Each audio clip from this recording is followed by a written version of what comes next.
Welcome to Short Story Scene. I'm your host, the storyteller, and here we have a tale called The Terrible Old Man by H.P. Lovecraft. It was the design of Angelo Ricci and Joe Kazansky and Manuel Silva to call upon the terrible old man. This old man dwells all alone in a very ancient house on Water Street, near the sea, and is reputed that both exceedingly rich and exceedingly feeble, which forms a situation very attractive to men of the profession of Messrs. Ricci, Kazansky, and Silva, for the profession was nothing less dignified than robbery. The inhabitants of Kingsport say and think many things about the terrible old man, which generally keep him safe from the attention of gentlemen like Mr. Ricci and his colleagues. Despite the almost certain fact that he hides a fortune of indefinite magnitude somewhere about his musty and vulnerable abode, he is, in truth, the very strange person believed to have been a captain of the East Indian clipper ships in his day, so old that no one can remember when he was young, and so taciturn that few know his real name. Among the gnarled trees in the front yard of his aged and neglected place, he maintains a strange collection of large stones, oddly grouped and painted so that they resemble the idols of some obscure Eastern temple.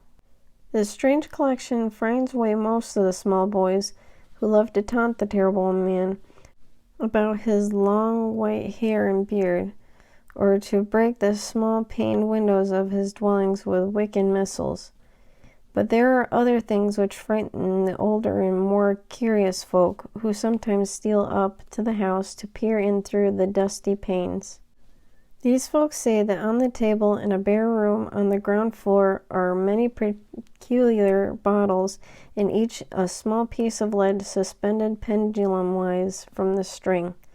And they say that the terrible old man talks to these bottles, addressing them by such names as Jack, Scarface, Long Tom, Spanish Joe, Peters, and Mate Ellis, and that whenever he speaks to the bottles, the little lead pendulum within makes certain definite vibrations as if in answer.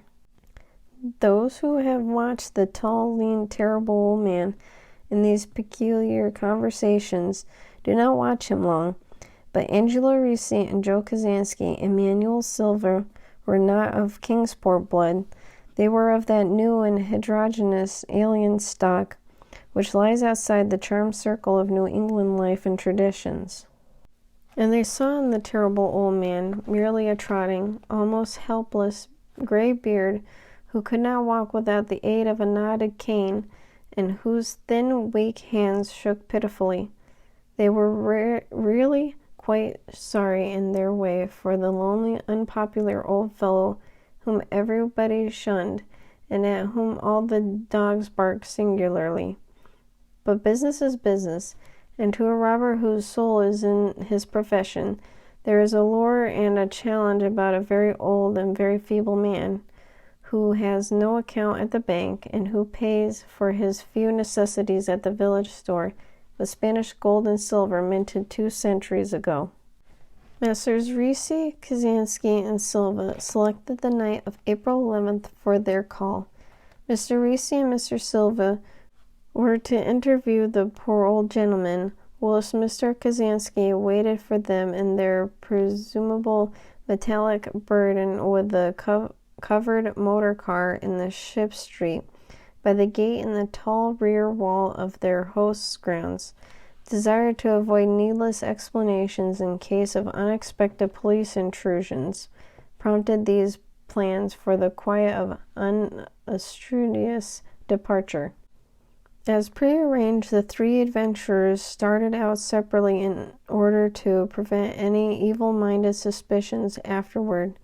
Messrs. Ricci and Silva met in the Water Street by the old man's front gate, and although they did not like the way the moon shone down upon the painted stones through the budding branches of the gnarled trees, they had more important things to think about in their mere idle superstition.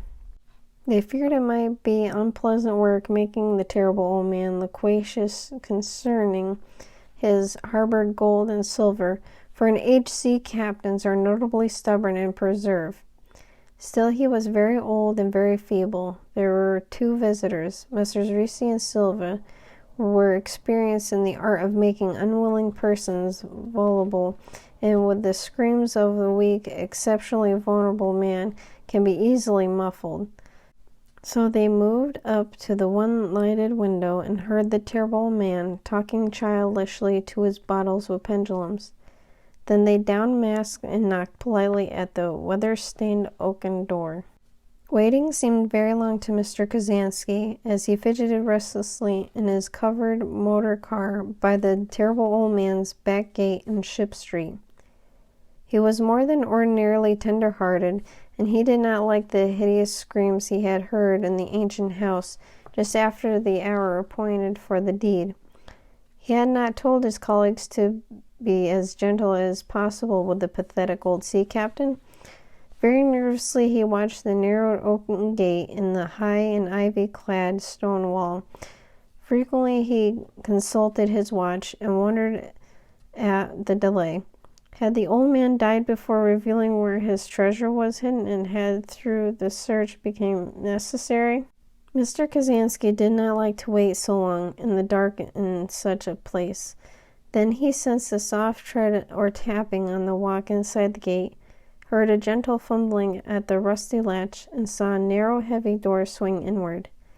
And in the pallid glow of a single dim street light, he strained his eyes to see what his colleagues had brought out of that old sinister house which loomed so close behind. But when he looked, he did not see what he had expected, for his colleagues were not there at all, but only the terrible old man leaning quietly on his knotted cane and smiling hideously. Mr. Kazansky had never before noticed the color of that man's eyes. Now he had saw that they were yellow. Little things make considerable excitement in the little towns, which is the reason that in Kingsport people talked all the spring and summer about the 3 unidentifiable bodies, horribly slashed as with many cutlasses, and horribly mangled as by the tread of many cruel boot heels, which the tide washed in. And some people even spoke of things of trivial as the deserted motor car found in Ship Street, or certain especially inhuman cries, probably of a stray animal or migratory bird, heard in the night by wakeful citizens. But in the idle village gossip the terrible old man took no interest at all. He was by nature reserved, and when one his age is feeble and one's reserve is doubly strong. Besides, so ancient a sea captain must have witnessed scores of things much more stirring in the far-off days of unremembered youth. And that concludes our story of The Terrible Old Man by H.P. Lovecraft. If you like this content and would like to support it, please head on to Patreon. That is www.patreon.com/shortstoryscene. I'd like to thank my patron, Drag, for all your help, and thank you all for listening, and see you next episode. Bye!